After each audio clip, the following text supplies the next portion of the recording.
All right, welcome to another episode of Homestead Shop Talk Podcast with Al from Lumnah Acres and Ben from Holler Homestead and myself, Jason from Sold the Land. This is episode 59. We almost made it to 60, which is cool. Getting close. Yeah. So, are we supposed to have some big hurricane over here somewhere? Yeah, it's on the way. Hurricane Deb? Yeah, Debbie or something. Yeah. Deb. You guys supposed to be getting a lot of rain from it? I don't think we're going to see any rain. We got a chance of getting it, and we got a chance of getting, I think, like 4+ inches of rain out of it, is what I'm seeing. Man. Yeah, it's like, Wow. It's currently coming across the panhandle of Florida. It's headed out towards the ocean, and they got the path to where it's like going out into the Atlantic and then going straight north and like head on into Raleigh, I think. So, I don't know. We'll see. Yeah, I don't know. Unless it's a last minute thing and all of a sudden we get a pour, but what was that I'll out? take. If I disappear tonight, it's because we got more rain coming, and my internet might crash. But I'm supposed to be getting an inch of rain in like a short period again. Really? Last night we got like 1.25 inches. It came down so hard at like midnight, it woke us all up out of bed. Oh, wow. That's crazy. We had some rain like that the other morning where it sounded like all of a sudden someone just turned the hose on the top of the house. Like it was just nothing when I got up at like 5 a.m. I opened the doors and windows and stuff. It was like, oh man, what a nice morning. And then all of a sudden it was just like full blast. Water everywhere. I had to run around and shut everything up. And it only rained for like 2 minutes. Yeah, we got some good rain. Like my one of my IBC totes that I just hooked up is all full. Wow. Nice. Plus my 1,000-gallon one is full. So, I mean, that filled up in the last, couple weeks.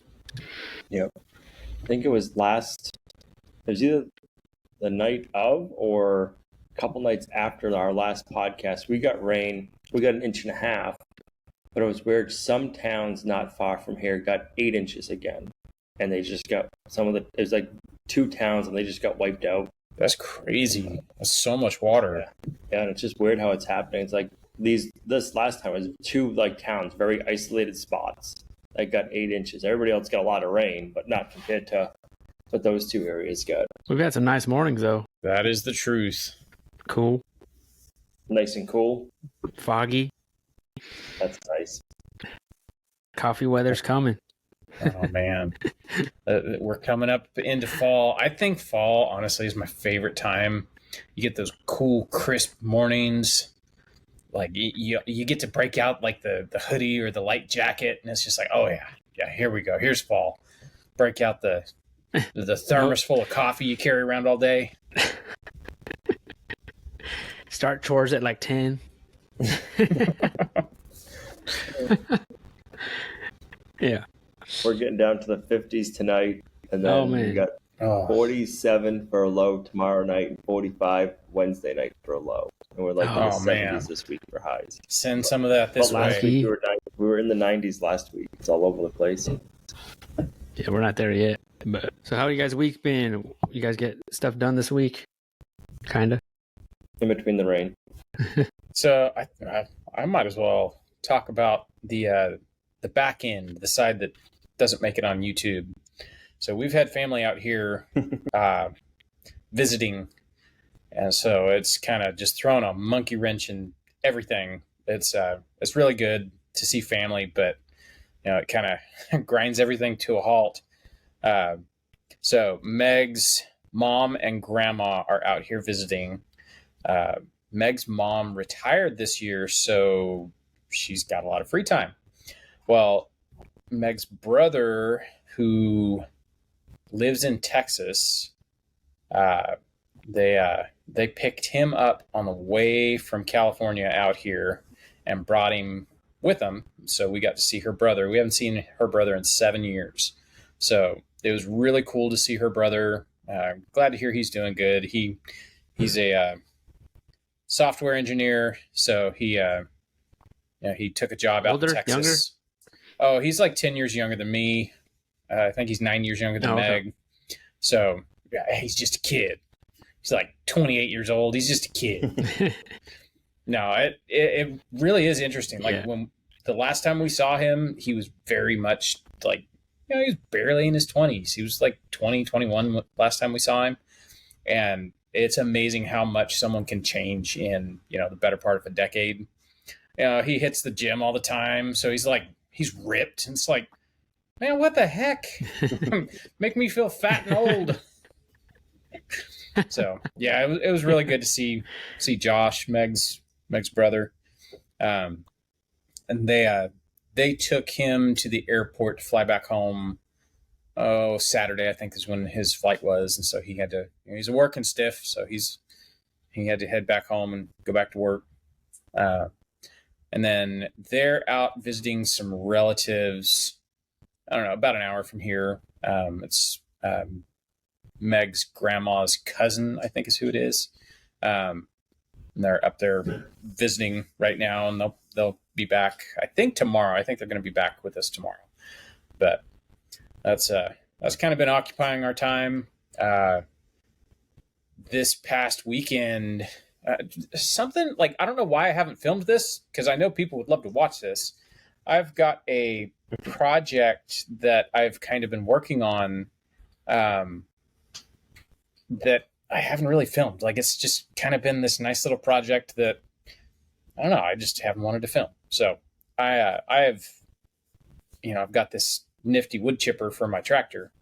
So everybody's like, oh, you've been chipping stuff. Yeah, I'm clearing a road through the woods, basically along the property line, all around the property, basically making a golf cart track. Like, we need some sort of buffer between our property line and, the rest of the woods. I don't want to clear out the woods entirely. There's a lot of like small, scraggly little trees that, they live for a couple years, and then the canopy just, overcrowds them and they end up dying. And so there's dead standing that, they're only like 2 inches around, but they're just little snags. So I'm clearing out all that stuff. And then along the property line, we have a fair bit of like decent sized trees, stuff that's too big for the wood chipper. So that's greater than 8 inches, which, 8 inches isn't a really big tree, but when you're trying to pick it up and move it, that's kind of a big tree. There's a great big cherry tree that blew down in our last storm. And I mean, this is a huge cherry tree. It's split in half. And the boys told me about it. They're like, hey, Dad, half a cherry tree split right on like it's in the fence line, and it fell on our side. And, when I'm smoking stuff, I really, really like smoking meat on cherry. So I'm always like, any cherry trees I cut down, any limbs I trim, I save everything. I save twigs, and I dry them and I use them for smoking, usually our bacon. I really, really like the bacon smoked on cherry. So I couldn't get to this tree because I don't have a road to it. Like, I can walk there, but I can't get my tractor out there. So it's just everything's kind of just like, to that point where it's like, I got to deal with this. I would really like a road, all that kind of stuff. So it's just a good excuse. So it's kind of in the meantime. You got to take down some big trees. Are there big trees? Not real big. I'm trying to leave all the biggest trees because I really, really like the shade. I like having the pigs in there to where, you can't see them from above. Like, I think that's pretty cool.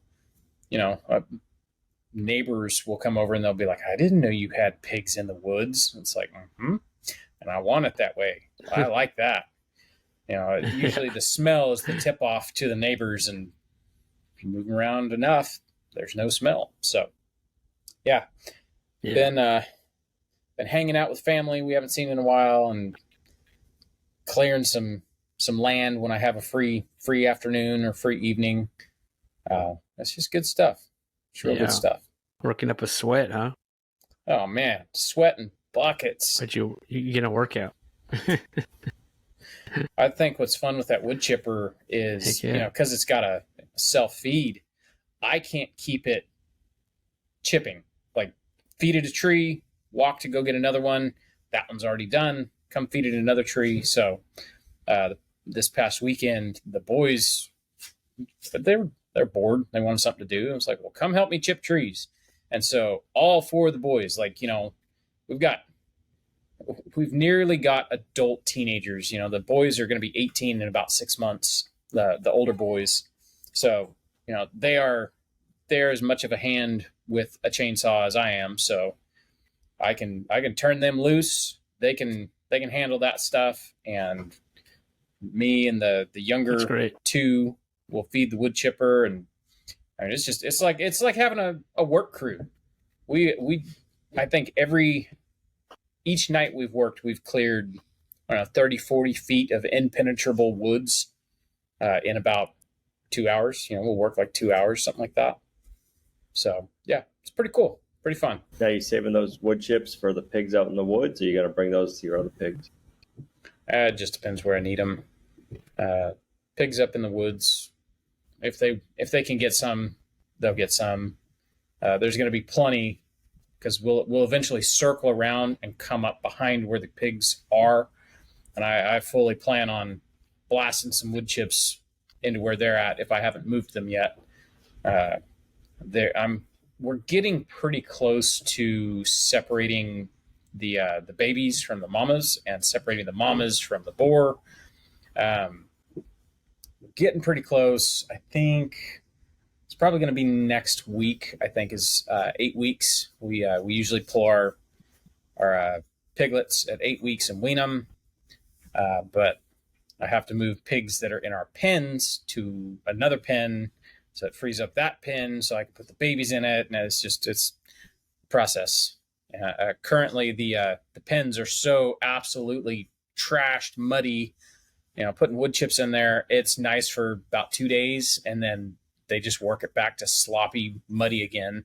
I don't know how they do that. Like, I put a truckload of wood chips in the worst pen, and it was like nice. Like, those, you can tell they appreciate it because they sleep on the highest point of that pile, and they hadn't really like knocked the pile down, and they finally got bored enough. And I come out there and I can hear my fence is like grounding out, and I go over there and the wood chips are just like completely pushed up against the fence to the point of bearing the hot wire. The hot wire is a foot off the ground, mind you. So they pushed a bunch of wood chips a long distance to bury that mean old fence that bites. So, I mean, hey, what else are you going to do? They got nothing but time, right? They're all in the pigitentiary. Right. Yeah. They just try to find ways to escape. Try to catch you slipping. Yeah, as long as that fence hits, they don't try to escape. I think it was last summer. They had been weaned and they were in there, and there was a spot where the fence was like the hot wire was up too high, and they found it. And I figured, like, the fence comes down, there's like dirt up against the fence, and then there's the shock wire. Well, they figured out they could dig underneath where the shock wire was, underneath the fence. And like, it must have taken some doing, because they scraped dirt out from under the fence until it would cave in. And they basically had like a 90-degree tunnel where they could go underneath the permanent fence and straight up, and they could get out. Like, I wasn't really even that mad. It was like, that's kind of impressive. Like, and it doesn't look like a big enough hole that a pig could fit through it. And it was just like, I saw one. I came down and caught one in the act, slithering out from under the fence. I was like, I could see a cat or a dog doing something like that, but pigs aren't that flexible. So that was kind of impressive. But once I saw where they were getting out, it was like, back in the pen you go. And shock wire is a little bit lower now. Yeah. It's funny. They're fun. They're tasty later. They are tasty. Did you ever castrate those pigs? Did you have a bunch of pigs that need to be castrated? Yeah. Did you do that? All these piglets need to be castrated. So I'll probably do it here in the next week. Not looking forward to it. It is not my favorite activity on the homestead. And I have, I think I have like a dozen of them that I got to do. So it's like, oh, yay. They say if you're doing it right, animals only have one bad day on the homestead. And if you really do it right, they don't even know that's happening. But the boys have 2 bad days. Two. One really bad day. So yeah, that's about it. That's kind of my week. I know it's not real exciting, but I mean, I guess that's up to. Well, it's good to have family over. It is. It's always good to have family over. Um, I think Meg's family, they've come out almost every year since we left. I think they missed 1 year, but other than that, we've seen them every year. I think we've seen my parents almost every year. Obviously, we kind of missed 2020. I think everybody did, but yeah, it's been good. Now they drive out from California. I think Meg's mom flew out last year, uh, but every other time, everybody just drives. Um, like this year, Meg's mom and grandma, when they picked up Meg's brother, they went to Louisiana and just kind of, did Louisiana stuff. They were down there. Where were they at? Baton Rouge? Where? New Orleans. New Orleans? Yeah. So, they're just going around New Orleans and being tourists and stuff like that. So they made a trip out of it, which is fun. They brought us beignets and stuff like that. So it was kind of cool. So yeah, that's about it. How about you guys? What did you guys get into this week? Man, I've been working every single day. The last 7 days, been working on my kitchen every single day. And I saw your videos. Looks like a bunch We're of not fun. done. It is fun. We're not done, so it's taking longer than a week. But at this point, so we started last Monday and recording this podcast the following Monday. So at this point, we got all of our floors in, paint. We rearranged some things. We have to wait to. I have to kind of put together the cabinets on the floor because we kind of took some apart and stuff to move them around. And next is putting on the countertops. And I'm waiting for this finish to come in, or the sealer that I bought. But I still have I think it might come tomorrow. So that's the next thing is the countertop, cut out for the sink. So that way we'll at least have that, and then finish painting the cabinets. And then I still need to make 3 other cabinets, or I have to make them up somehow. You gonna make them completely, or you're making them out of the old cabinets that you took out? I think maybe one of them I'm gonna have to make completely.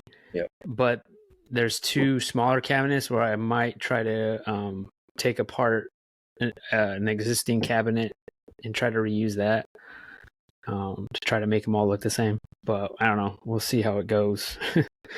And then our pantry, is probably next. Just start moving stuff back in there and stuff. But I mean, for the most part, we got it done. Between ripping up the floor that we did and then putting in we put in engineered hardwood. It was 3 days altogether. What did you do? Did you put down Luan, like 1/4 inch? How'd you go after the flooring issue you were having? One side being higher than the other. We ended up ripping out the higher side. Yeah, Yep. it wasn't too bad. It was glued and nailed. Jeez. The nails I think was the hardest part. Wow.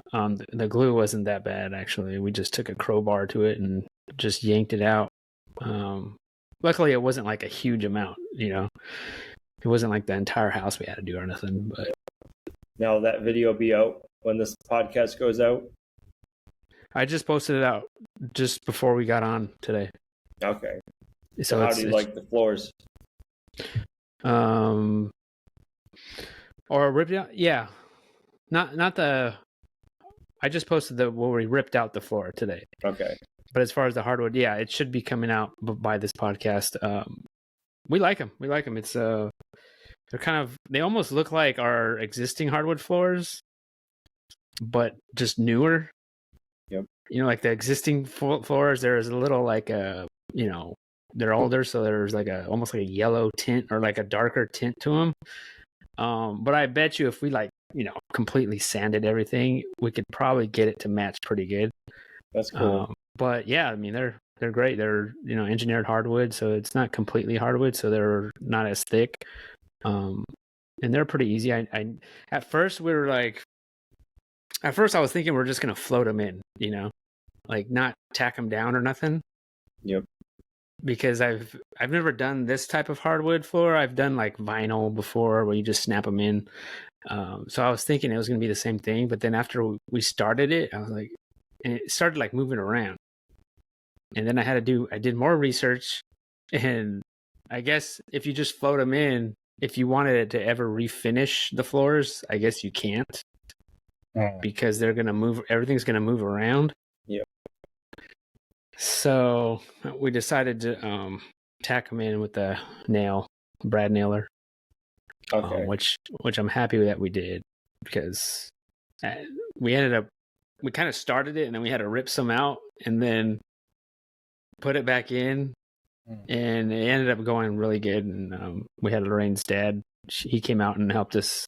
So he was here for a couple of days, and that helped a lot to get it done. And yeah, because it was the kitchen, the dining room, and the hallway, so it wasn't just the kitchen. Now, do they click in at all, or are they just like a regular flooring? They click in. They click in, but you click them in, and then you got to like angle the nailer in there. Yeah. I was gonna buy they have a special nailer that's already angled, which I think is maybe $100 at Lowe's. I saw online, and of course, if you go to your local Lowe's and they don't have it, I was like, man, I can't wait to get it online. So I said, let's just try to use what I have. And actually, we didn't even need that special tool. Like you just it angled good. Like you just angle it so you don't see the nail, and it was perfect. So maybe that's why they don't sell it, because you don't necessarily need it. You don't need them. But other than that, it went by pretty good. We started painting the cabinets. Not done yet. And then, I think it was 14 boxes of flooring. So we took one back, which is nice. It's not bad. Sick of painting yet? Yeah. I know, painting is the worst. I don't know. You're pretty special if you love painting. I watched your video. I did not know you had a paint sprayer. Oh yeah. Oh man, that is the way to go. I don't know if I don't love it, but it's pretty nice when you're doing it. And it's the prep that's not. So if you ever want to borrow is what eats up. You know what? My neighbor back in California let me borrow his when we were getting the house ready to sell, because I was getting ready to paint the entire outside of the house, like the entire thing, eaves, up under the soffit, like everything. I was gonna paint the whole house, and he's like, "Dude, don't put away the roller. I got a paint sprayer. Here you go." And I plugged that sucker in, and the first 5 minutes, I was like, "Where has this been all my life? How have I never used one?" Yeah. If you got a lot of painting to go. Yeah, it's quick in that aspect. But just, the prep and the overspray and just getting used to it, it takes some time to get to learn and stuff. But yeah, when you're actually doing it, it's nice. Cleaning it up and stuff like that. I was like, man, I don't know. But we rolled our house, and then finally when I was doing the workshop, I broke down and bought a Harbor Freight one. We're doing the OSB, and I'm like, why didn't I get one when we built the house? Like, you like the Harbor Freight one? It broke the first time I used it. I went back and I got a new one. I got it again. Oh, okay. I was able to finish it. I was like, I think I got my first coat on, and I was going to get my second coat on or something like that, and it just died. Yeah. So the lines were all full of paint. Just brought it back in trash bags. Said, give me a new one. Wow. But I have a friend who has one, and he's had his for over 10 years. So that's why I'm like, okay, I'll go with the Harbor Freight one. He said, Harbor Freight one. Wow. So. Yeah, I bought mine's a Graco one. It's a decent one. Those are nice. You just gotta take care of it. You gotta clean it out. But yeah, it went by pretty smooth so far. Just a few days of not cooking. But Lorraine, man, she's great. She just planned our meals, and basically she already had pre-made meals all ready to go, and barbecuing and stuff like that. So it ended up being all right. Now, does she have enough meals planned for going over? Yeah, well, it was only like a few days, so we'll just plug in like right now, like everything's working. We just don't have no, everything's working now. Yeah, everything's plugged in back where we want it. So are you doing a dishwasher? What's that? Are you going to have a dishwasher now? No, we decided to get rid of it. You did? Really? Wow. This is it's in the video that we talked about in this last video that we posted today. But we at first were like, I mean, someone gave us a dishwasher. We have a dishwasher, like something like a really nice brand new dishwasher that our friend gave us, and so we've always had it, and we haven't had a dishwasher in probably 10 years, and we're always like, Lorraine, she was like, okay, next house we're getting a dishwasher, and even when we got this house, okay, we're getting we have a dishwasher, let's put it in when we redo our kitchen. And then, like, I don't know, this week we're just talking about it, and we're like, it'd be great to have that space. That's the And struggle. then next thing you know, you start second guessing it. Yeah, and she was just like, let's just get rid of it. Like, I don't think I want it anymore. So yeah, I don't think we're gonna put it in. We're gonna move our fridge kind of where the dishwasher would have been, because the fridge next to the oven wasn't working, and it was just really dark.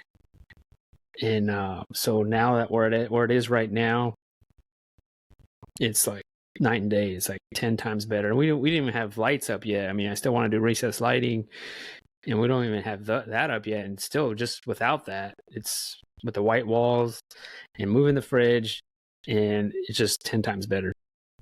So much more roomier. But it really brightened up that kitchen. Oh yeah, it's great. I mean, just we're not even done yet. And, it's way better. But yeah, so I don't know. I'm thinking maybe another 2 weeks, and then because I still got to build those other cabinets and redo the pantry and stuff. So if I work on it every day, luckily, like, man, people really like watching these renovation videos. Oh yeah, They love it. Renovation. I mean, there's a lot of comments of like people just suggesting their ideas on what we should do to our kitchen, which is wild. Like, I mean, they're all great comments, right? Like, I think people they just really want to help in some way or give you some ideas, which is great. But man, you're talking like over 400 comments. I know you guys see that, but I'm like, it's impossible to look at all these comments. I mean, I see it like an equivalent to like if you're in a room by yourself and you have 400 people around you talking to you at the same time, and you're not going to hear any of them because they're all talking at the same time. Maybe maybe like two you might hear. That's why I pictured it. That's why sometimes, like, you can only read comments for the first hour, because if it's getting a bunch of comments, you're never gonna see them all. Yeah, it's wild. And then you still plan on doing shelves where your upper cabinets were? Yeah, we're open shelving for that. Lorraine liked the open shelving that we had last in our mobile, and we'll probably still do that. And I think we're gonna do tile. We're gonna do the tile backsplash. Nice. Which that's something new for me. I've never done tile before. Yep. So we're gonna do it and figure it out. We already have an idea or a color and stuff that we want to do. So there's gonna be some tile content. Get yourself a good tile saw, whether you rent it or not. Don't cheapo. That'd be like my advice. And then you're probably not gonna do any like cutouts, but a grinder, like a diamond grinding disc for your angle grinder. I mean, I was looking at those ones that they're already kind of together. Yep. There's like a net or mesh back, and then you just like, I don't know, put the stuff on the wall and then you stick it on. We did that for our kitchen backsplash. That's what we did for our backsplash like too. You'll still do some cutting. If you need any diamond cutting, I have a cheap Harbor Freight tile saw and diamond wheels for grinders if you are so inclined. Oh, okay, cool. Yeah, so that should be fun. But that's probably like the last thing I do. But yeah, other than that, we have about 12 of those meat chickens that we're butchering tomorrow. Those are the ones that we saved that were really small. Yep. The last batch. So it's already been almost 2 weeks, and they're a lot bigger. So we need to butcher them now.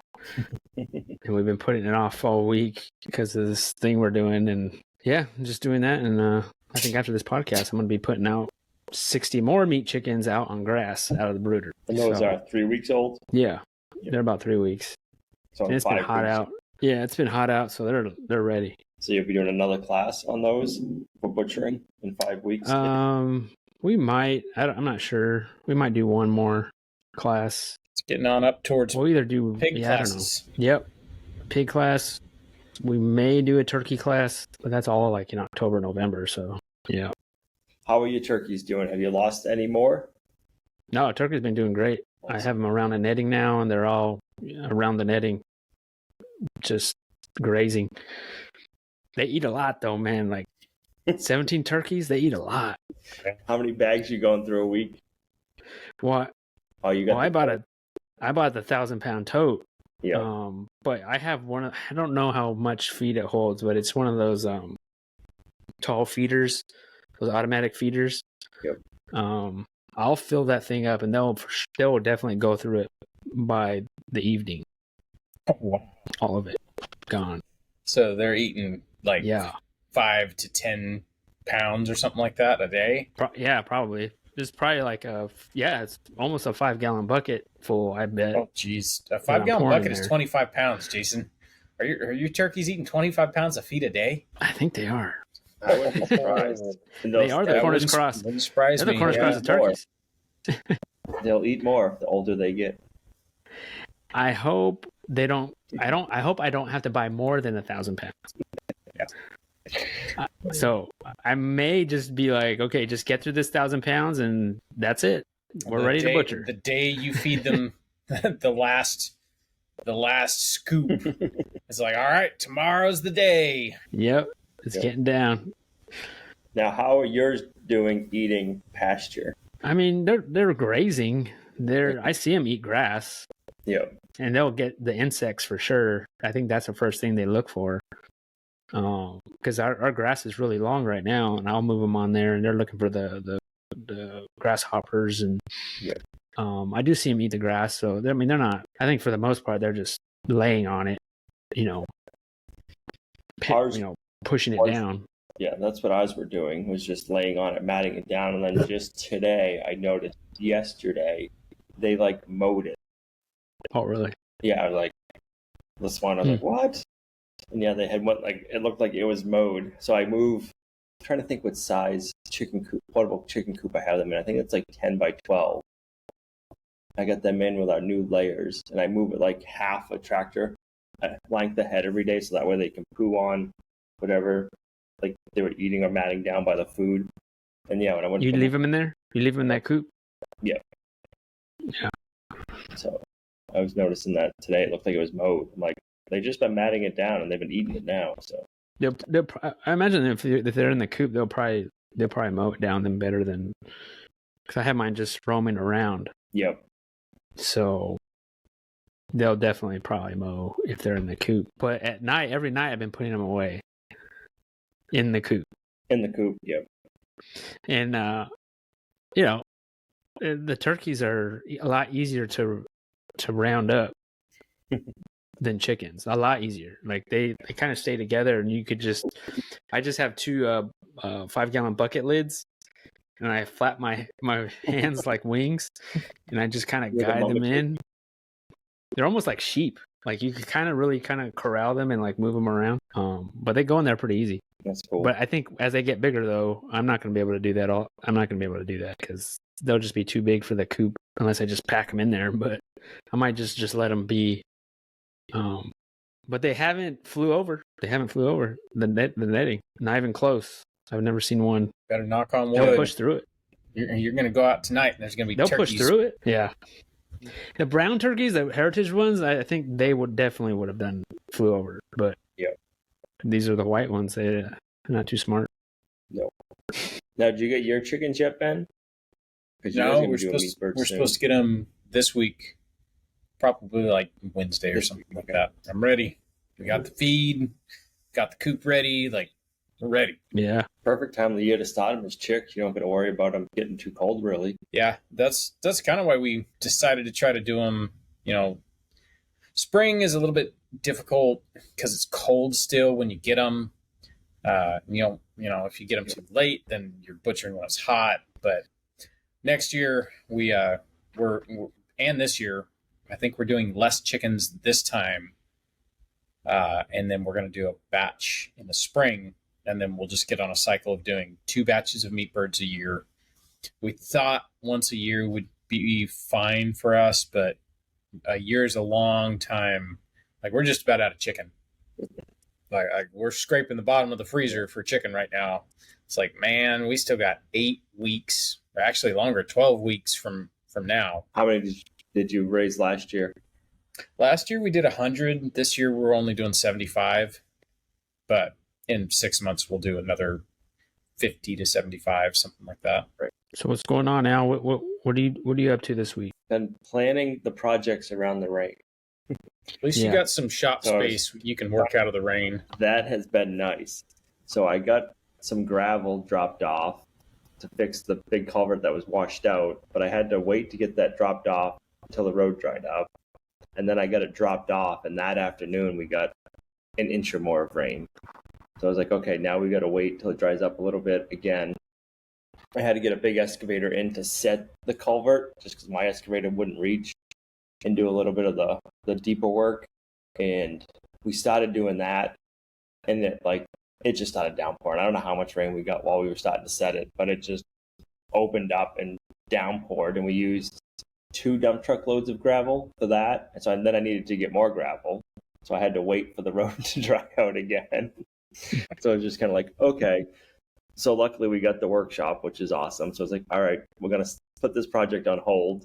And if you watch the video, it looks like it was all back to back, but I just saved that content so I could finish it all up in one video. And then we went to working on our portable pig pen. So we built that. We spent I think we spent 2 days building it, and then it had dried out enough so we could get the dump truck up there. Went back to working on the culvert, put the pig pen on hold, and then we got the culvert filled in. It was actually nice. All the big rocks that I set aside from when I was doing my water line, I was able to bring those up above and use them for like the headstones for above the culvert to hold it down, and then like around the sides of it, so I could use less gravel. And that'll hold the culvert in better. Yeah. I was like, all right, I'm like looking for more flat rocks now. I'm like usually I have too many rocks, and now I'm actually looking for rocks. There was a reason. Right. Yep.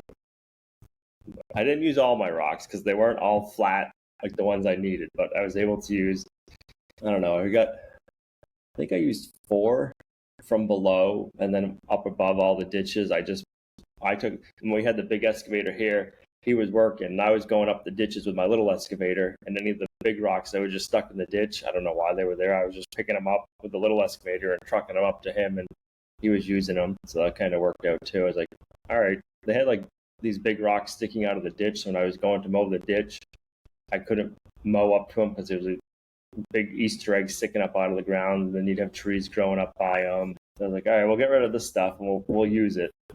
But I just can't get over the rain. It's just been nonstop. Yeah. And it's just crazy because there's so many places that need the rain. It's kind of weird how it's just little pockets that get it. How many inches of rain do you think you've had so far this year? I wish I kind of would have kept track, but at the same time, when we're in it, it's like, it's so depressing. Like, I'm just like, I can't keep track. But I mean, what did I figure? That we got 8.5 inches that one day, and then within the next couple of days, we had gotten like 3 inches. So that was over 12 inches at the end of 1 month.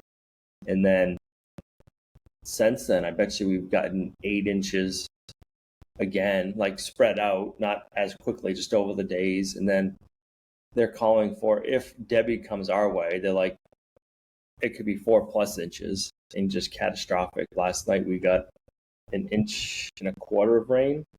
And then today they're calling for, I don't know if we're going to get it, but they were calling for 1.5 inches of rain. And then we have Tuesday, Wednesday, Thursday, no rain. Friday, they're calling for 1 inch. Saturday, they're calling for 1 inch. Sunday, 1/4 inch. Monday, 1/4 inch. And then, next week is a bunch of rain too. Do you think this will make your winters really bad, or has anything to do with that? No, like, so that's like one thing I've kind of paid attention to, and that it hasn't. So like, we've been having wet summers and dry winters, or I shouldn't not we're not getting much snow. We've been getting warmer winters, I guess, and a lot of rain and ice, which is miserable because you get the rain and then it freezes, and then everything's just an ice skating rink. Yeah. So like last year, we didn't get to do any like fun outdoor activities. Like Gina got cross country skis. I think the girls used them in the driveway once or twice, kind of thing. Like, oh, we want to use them, but we never got good weather. We didn't do any snowshoeing last year. We like to do winter tent camping. So like we just kind of like, oh, like we'll wait, we'll get a good snowstorm, it'll be cold. We never got one, so it was like we missed any opportunity of doing that. But I don't know, it's a bummer when you can't take advantage of our cold winters for like the fun snow activities when there isn't any snow. That's kind of a bummer. Yeah. Yeah, the snow's most of the ski slopes, and they make snow. If they didn't make snow, they wouldn't be any skiing. The snow machine trails around here, they don't get to open them very often because there isn't enough snow. If we do get snow, it melts pretty quickly. It's kind of weird too, like logging around here, like wintertime used to be the busy time because that like the ground freezes, and then when they get snow on the ground, they can go anywhere, and they don't really harm the ground doing that. You know, if there's 4 feet of snow, it's kind of like a blanket. They can go out, get anywhere. If the ground's frozen, they can get in there and they can cut the wood. So it's kind of affected different economies drastically, I think, in the area. So then we're finally able to get back in the shop and finish building the pig pen. So I got that built. So that is 8 feet wide by 10 feet long. It's one of those things, it's big when you're pulling it around, but it's almost like I wish I could go bigger. But if you went too big, you wouldn't be able to move it as easy. And it already kind of moves hard enough. Because those sheep pens that you built, Ben, how big were those? Were those 16 by 16?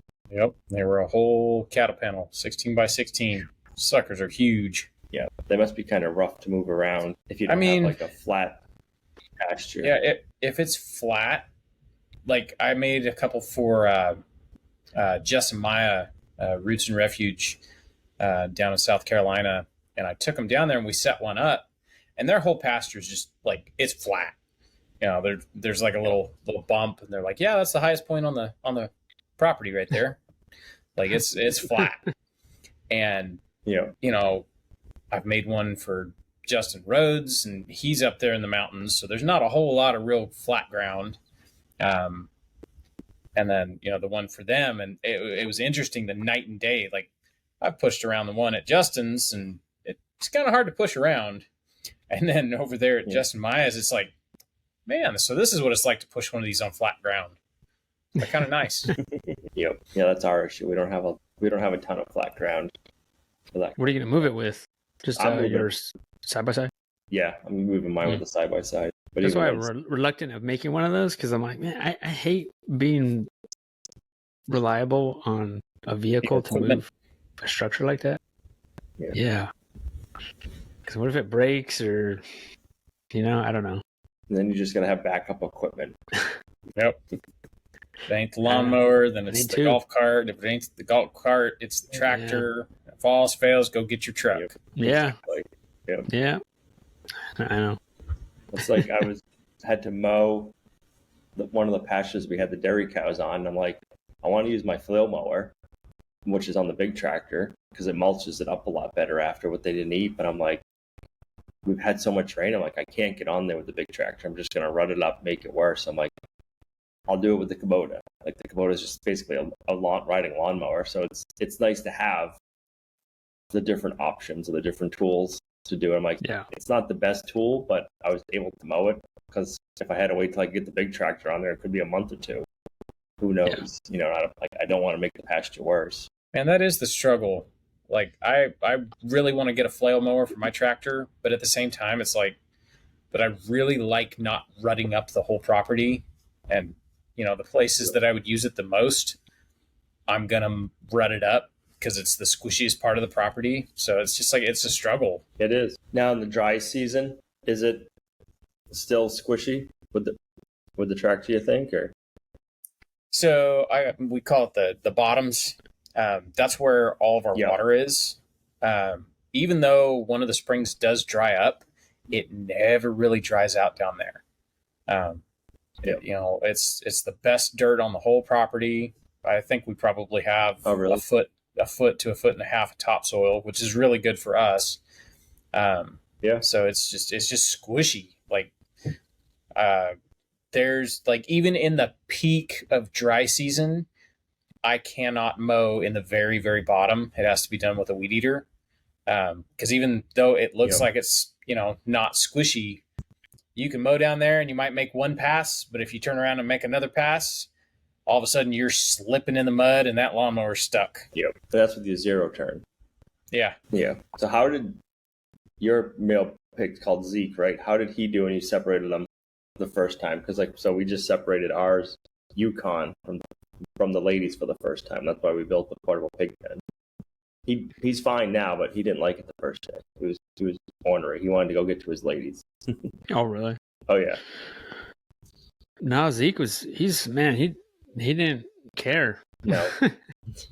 I don't think he ever cares. He's just like, he's just doing his own thing, and he just waits for food, and that's it. That's how he is now. But the first day, he was like, "What's going on? Like, I want to go back over there with my friends. I don't want to be by myself." Yeah, I mean, I guess there's a little bit of that at first because it's different. Yep. But yeah, I mean, other than that, he's super chill. Like, even Elvira, the female, we separated her. She's by herself now for the last 2 weeks, and she's the same way. Like, she's just like, just feed me. Yep. She's good with the peace and quiet from her kids. Yeah, she needed a break, man. Yep. She's doing a little bit of self-care. It seems like when they get older, they do kind of chill out a lot. Yeah. Like my 4 pigs that we're going to butcher this winter, man, they are way different. Like, they're now they're at this point, well, probably because it's hot, but they're flipping over their bowls. They're loud, out of control. Like the Zeke and Elvira, they're not like that at all. Like, they don't flip over the bowl. They don't barely even drink water, even when it's hot. Like, brand new water there for like 2 days. Not even drunk.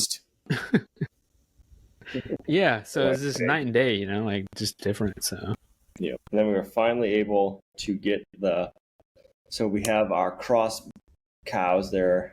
One of them is half Scottish Highland, one of them, and then she's half Shorthorn. The other one is 3/4 Highland and 1/4 Shorthorn. And then we have our steer that is a Highland cattle. We were able to get them out in the woods for the first time. So that's been kind of neat. Like, I'm going to say we probably fenced in 2 acres of pasture, and some of it's woods, and then some of it is woods that was logged. So there's some still in there, and it's all regrown, and it's like probably 8 foot tall, like brushes of popple trees and stuff like that. So I kind of feel like you're walking into Jurassic Park because you can't find the cows and you don't know where they are. Which is cool. Like, you go find them in the woods and they're just lying in the woods, and where, like, there's ruts, because this property was logged 30 years ago. So there's some like skidder ruts that are deep, and they're like lying in the ruts, just chilling out. So what are they eating out there? They're eating, so we get the grass. They're eating the leaves off the trees that are like 8 feet tall, because they're kind of like more like brushed right now. So yeah, I mean, and that's the other thing. There's so much food out there for them. Like, they don't care for their treats right now. Like, before, they just every night come over, eat treats out of our hand. Now they're just like, no, we're good. Whatever. You can come find us right now. Yeah, we're fat. That's cool. They're like goats. Yeah, cut that. Yeah, that's cool. That'd be fun to raise them in there. And they got the shade and everything. Right, they got the shade. They got trees to scratch on. They got we got big rocks. Why you see them over in the big rocks, scratching their necks on the rocks and stuff. How are you getting water to them? We have our well is over there, and we had him where the well casing was done. We had him do a hydrant right out by the well, so we're just running the hose right now out that way. So we have water over there. So I don't know if I'll keep him out there all winter.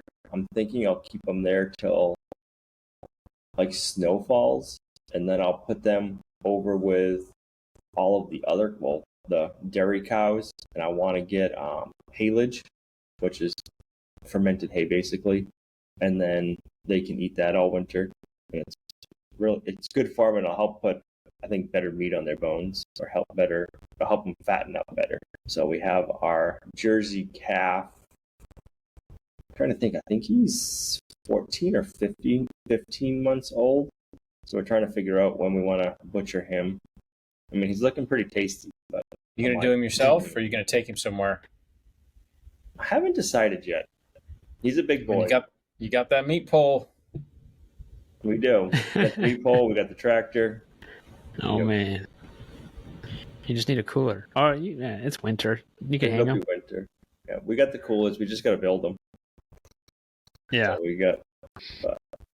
Do it just so you could say you did it. Right.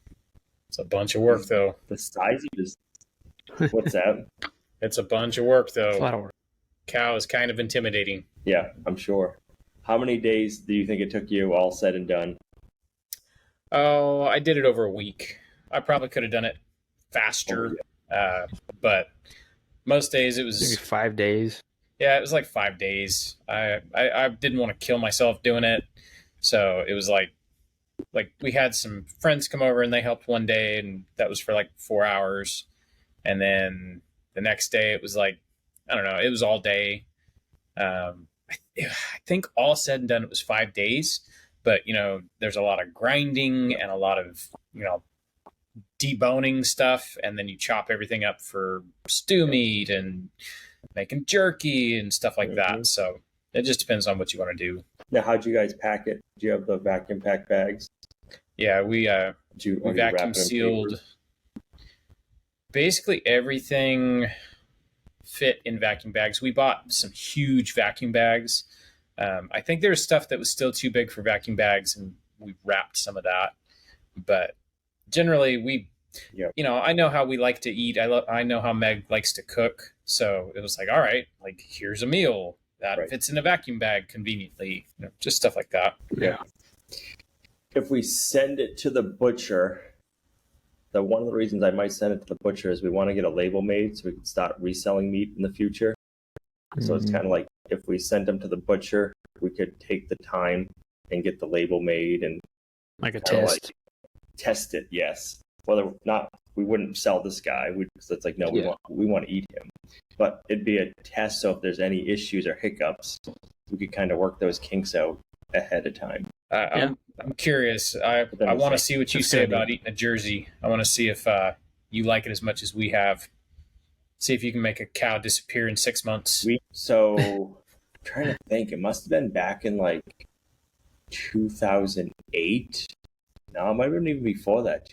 Between 2006 and 2008, when I worked at a furniture company, one of the bosses raised, I want to say it was Jersey. It was some kind of dairy cow, and it had yellow fat, and they were delicious. I'm like, I've never had that good of beef before. It was grass-fed, and they were doing it right. Yeah. I don't know if it was Holstein or if it was Jersey. I can't remember. That was back before we were really too much. I think we were raising pigs back then, but cows we never really know too much about them. It was good. We did buy a quarter cow this week. You did? Yeah, we ran out of beef a while ago, so I was like, well, we could buy a beef cow to raise, or we could renovate the kitchen.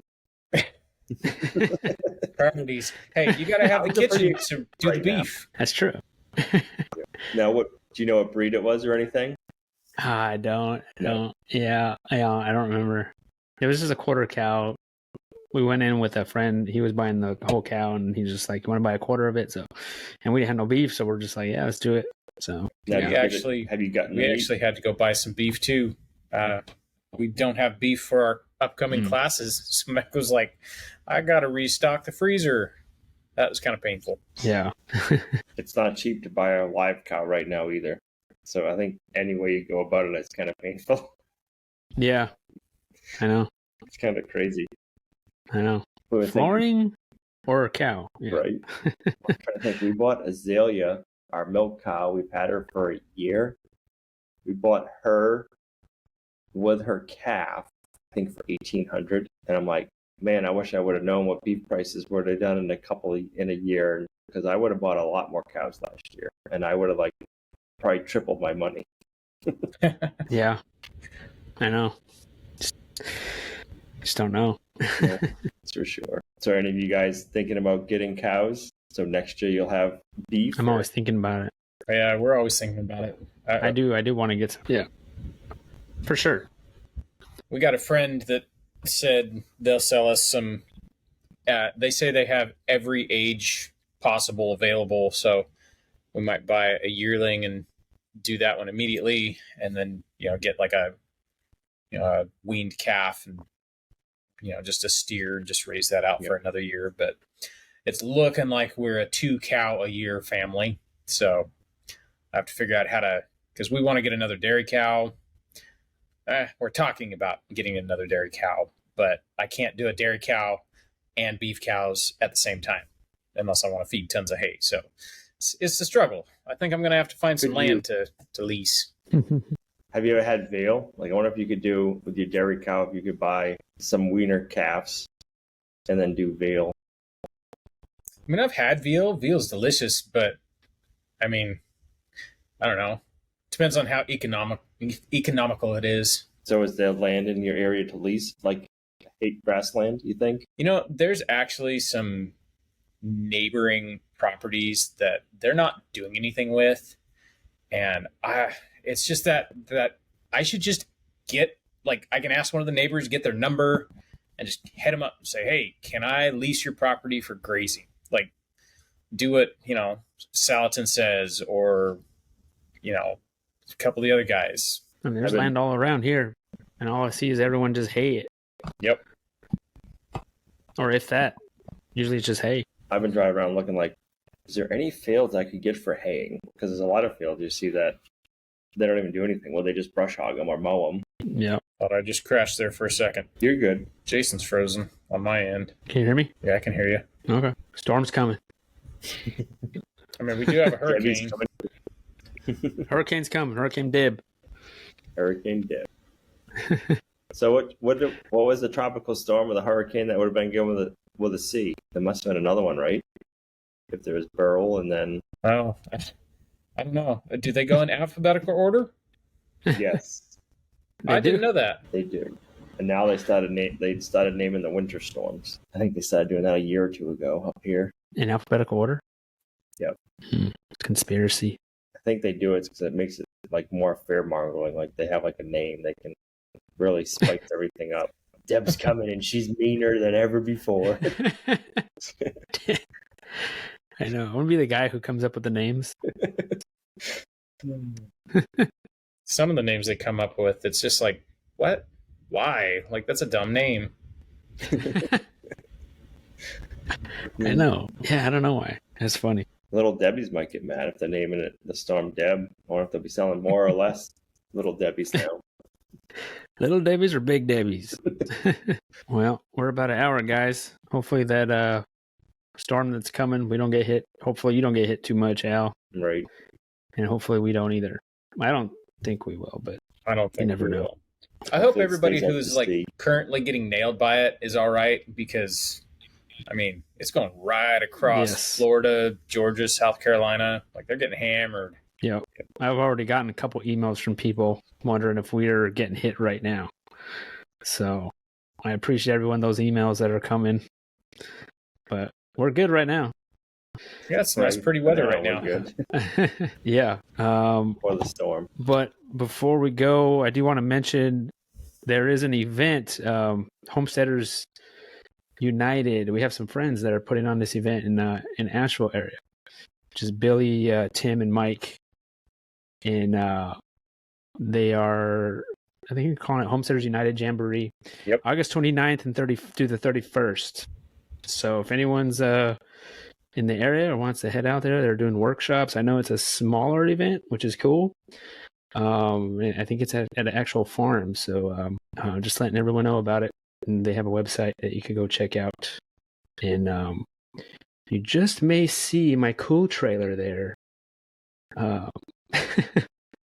You just might see because they're going to be butchering some sheep. Yeah. You just may. I might be at dinner there sometime. And my cool trailer, because I think they're going to be butchering some butchering workshops there too. So, which is pretty cool. So I just thought I'd mention that for the folks listening. Looks like they got a pretty good menu. I mean, if they were closer, I'd go and at least go for dinner. Man, the food looks amazing. Like a real chef there. Yeah, it looks good. It looks great. They're actually butchering. Workshops are there. They're butchering for the class, and then the chef is going to cook that animal that they butchered at the class. Like that is awesome. It's so hard to find something like that. Yep. Like we'll go Friday, so I think we're going to miss that particular thing, but the rest of the food there is all stuff we can eat. It's like, the Asheville food scene where you can find organic food trucks. I mean, they've got quite a few really good food trucks going there. So I'm looking forward to, eating out for once. Like there's no place around here that has organic food that we can eat. And so the idea of being able to go up there to that event and, actually eat out, do things that we used to do once upon a time, that's really cool. So I'm excited. We'll be there. Yeah. Be there on Friday. Yeah, that spot, Asheville area, is a perfect spot. Yep, perfect spot for it.